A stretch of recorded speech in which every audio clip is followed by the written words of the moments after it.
Before you ever hit submit, your bank already has an opinion about you.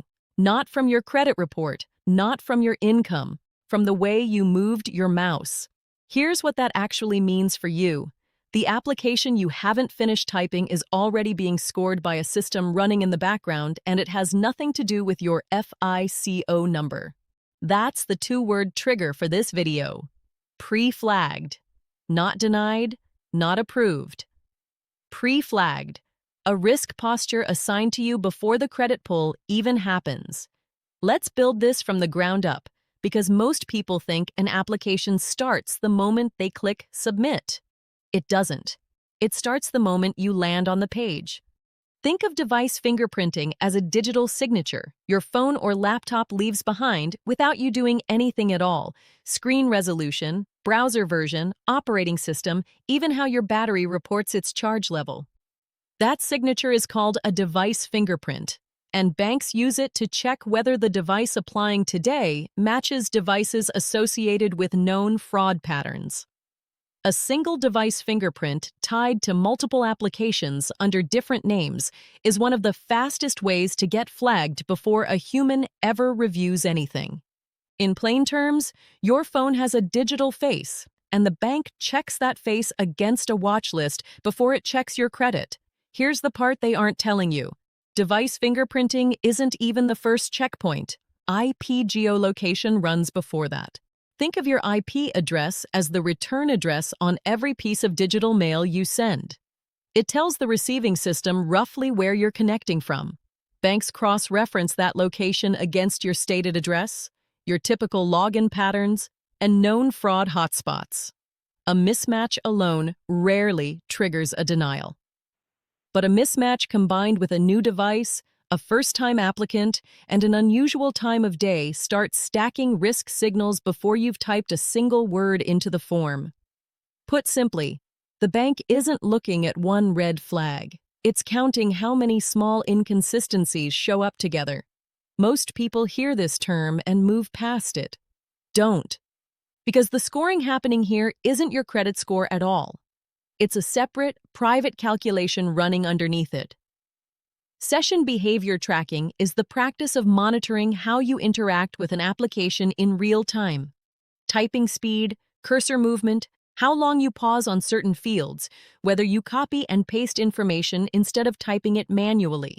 Legitimate applicants tend to move through a form with natural, slightly inconsistent pacing.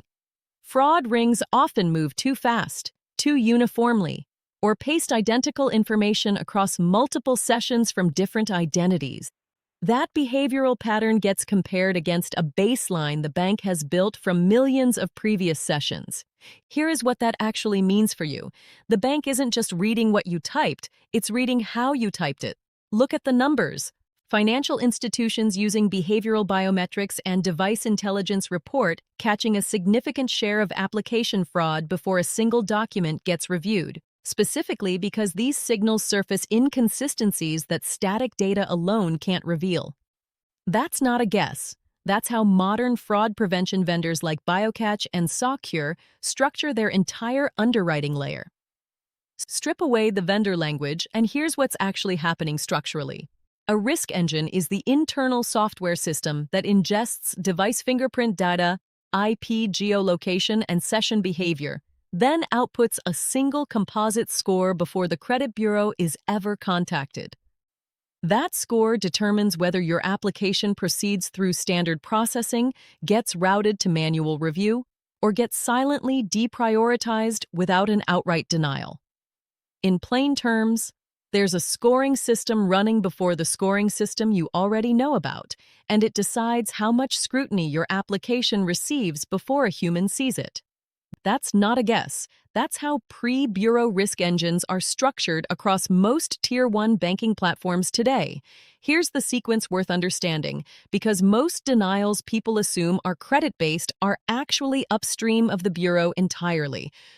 First, an application that should move quickly instead sits in a pending or under review status for days with no clear explanation, often because the risk engine routed it for manual review before underwriting ever began. Second, A request for additional identity verification steps that other applicants with similar profiles didn't receive, frequently triggered by a device or location mismatch flagged earlier in the session.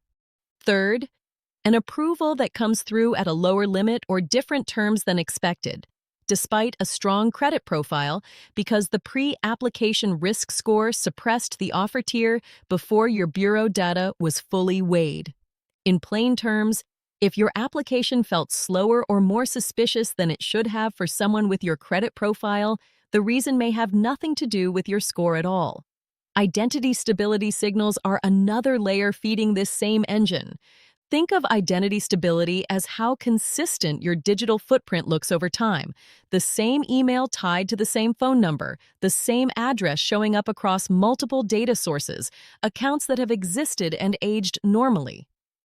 A brand new email paired with a freshly ported phone number and no prior digital history reads as unstable to a risk engine, even if every fact you've entered is completely true.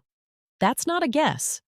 That's how identity verification vendors like ID.me and Secure structure their stability scoring models. Here is what that actually means for you. A legitimate applicant with a thin digital history can trigger the same suspicion as a fabricated identity because the system is measuring pattern consistency, not truth. The Consumer Financial Protection Bureau has scrutinized algorithmic underwriting tools specifically because pre-bureau risk scoring operates with far less regulatory transparency than traditional credit scoring. That regulatory attention exists because these systems can influence outcomes without the disclosure requirements that apply to formal credit decisions. Here's what that actually means for you. The system flagging you before your application even reaches underwriting isn't required to explain itself the same way a credit denial letter is. That's the full arc: device fingerprint, IP geolocation, session behavior, identity stability, all compressed into a single pre-bureau risk score before your credit file is ever pulled. The mechanics here trace back to the same structural pattern running through this entire channel. Institutions build layered systems that evaluate you long before the moment you think the decision is actually happening. That's the system. Not a glitch in your application, a scoring layer working exactly as designed, judging the shape of your digital footprint before it ever asks your bank account what it's worth.